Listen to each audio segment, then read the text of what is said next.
Mientras los doctores nazis se enfrentaban la justicia en Nuremberg, otro crimen, más silencioso y quizás más cruel, se borraba de la historia. En la helada Manchuria, una unidad secreta del ejército imperial japonés convertía a hombres y mujeres en Maruta. Así los llamaban, cuerpos sin nombre, carne usada en nombre de la ciencia. Porque el horror de la unidad 731 no fue solo lo que hizo en Ping Fan, sino lo que el mundo decidió olvidar.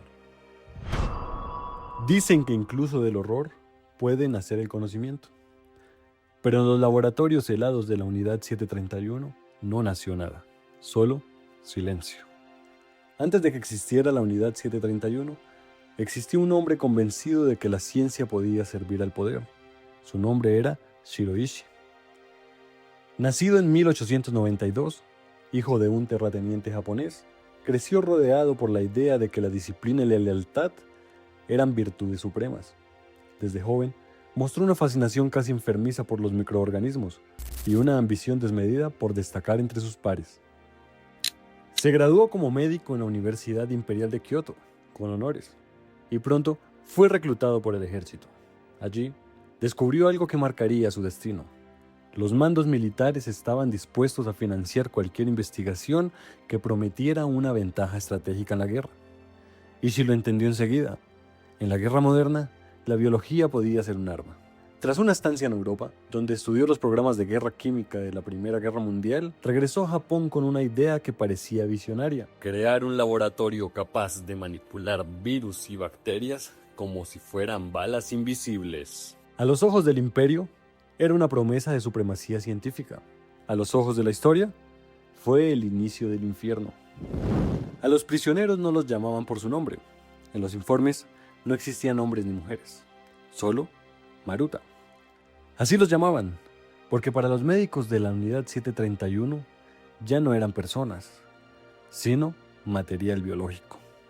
Cada día llegaban vagones cargados de prisioneros chinos, coreanos, rusos y mongoles.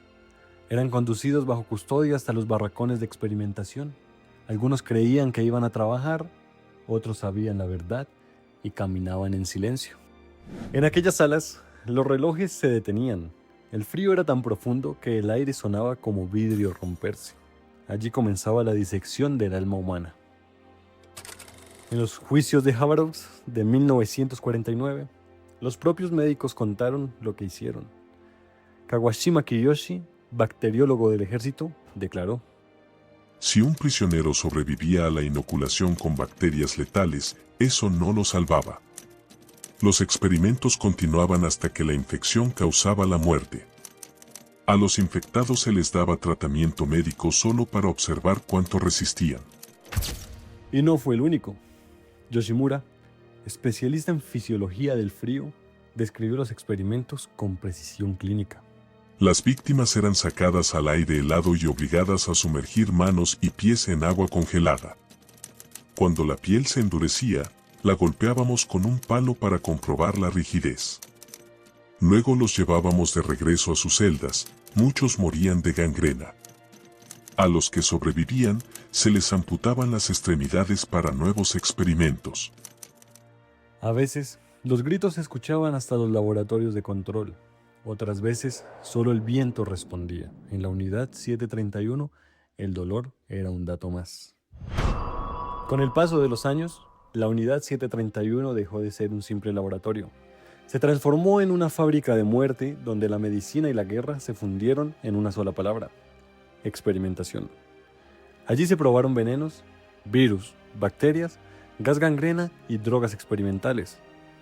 Todo se registraba con precisión matemática: temperatura, ritmo cardíaco, duración del dolor. Los prisioneros eran las variables y el sufrimiento el resultado. En los juicios de Haverox, el oficial Nishi Toshihide relató una escena que estremeció incluso a los jueces. En enero de 1945, en el campo de pruebas cerca de Anta, vi a 10 prisioneros chinos atados a estacas. Se detonó una bomba con fragmentos impregnados de bacterias de gas gangrena. Todos murieron en una semana, entre tormentos insoportables. Estas palabras no provenían de víctimas, sino de los propios perpetradores, médicos, científicos, hombres que juraron salvar vidas. Entre 1939 y 1945, el ejército japonés lanzó bombas de porcelana llenas de pulgas infectadas sobre aldeas chinas. En días, los ríos se volvieron inservibles, las ratas morían en las calles y los cuerpos se apilaban en los caminos. La peste, el cólera y el anthrax se propagaron como un incendio invisible. Se calcula que entre 200 y 300 mil personas murieron a causa de estas operaciones bacteriológicas. Aldeas enteras desaparecieron sin un disparo, borradas por un enemigo que no se veía, pero que todos respiraban.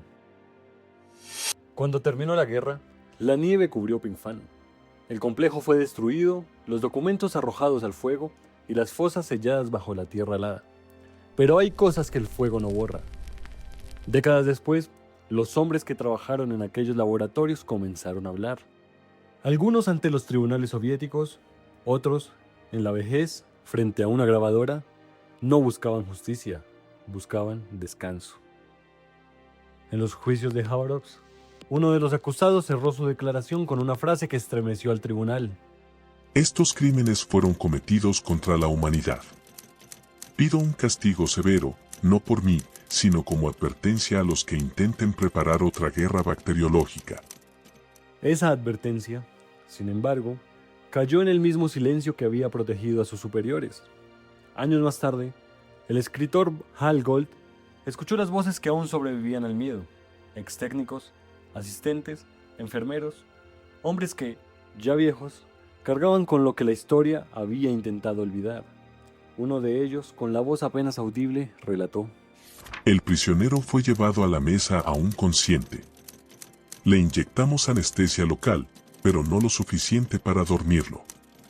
Le abrimos el pecho para observar los efectos de la hipotermia en el corazón humano. Sus ojos seguían moviéndose hasta el final. Cuando los soviéticos juzgaron a los responsables en Khabarovsk, el mundo miró hacia otro lado. En Estados Unidos, los científicos del Fort Detrick recibieron una oferta imposible de rechazar: acceso exclusivo a todos los datos de la Unidad 731, a cambio de inmunidad total para Shiro Ishii y sus colaboradores. Ninguno de ellos fue condenado. Ishii murió en libertad en Tokio en 1959, sin pagar un solo día por los crímenes cometidos. Los datos obtenidos por los estadounidenses resultaron casi inútiles. Los experimentos eran caóticos, los métodos inhumanos, las mediciones erráticas, pero el precio de ese conocimiento fue pagado en miles de cuerpos mutilados. En el informe oficial de 1947, los investigadores norteamericanos lo resumieron en una sola línea: No se puede considerar esto ciencia. Es solo el registro sistemático de la muerte. Mientras los doctores nazis eran juzgados en Nuremberg, los japoneses fueron invitados a colaborar con los vencedores. El mismo país que proclamó justicia ante el mundo, compró el silencio de los verdugos. Así terminó la historia, sin juicios, sin castigos, sin memoria. Los cuerpos fueron enterrados, los informes clasificados, los nombres borrados, pero la tierra recuerda. Y cuando el invierno cae sobre Manchuria, aún se dice que el viento, entre las ruinas del complejo 731, repite la misma pregunta que nadie ha querido responder: ¿cuánto conocimiento vale una vida humana? ¿Fue correcto cambiar justicia por datos científicos? ¿Habrías tomado el mismo trato que Estados Unidos? Cuéntame en los comentarios, quiero leer tu opinión. Si llegaste hasta aquí, ya sabes más historia que el 99% de las personas. Suscríbete para que el algoritmo no te pierda la próxima historia.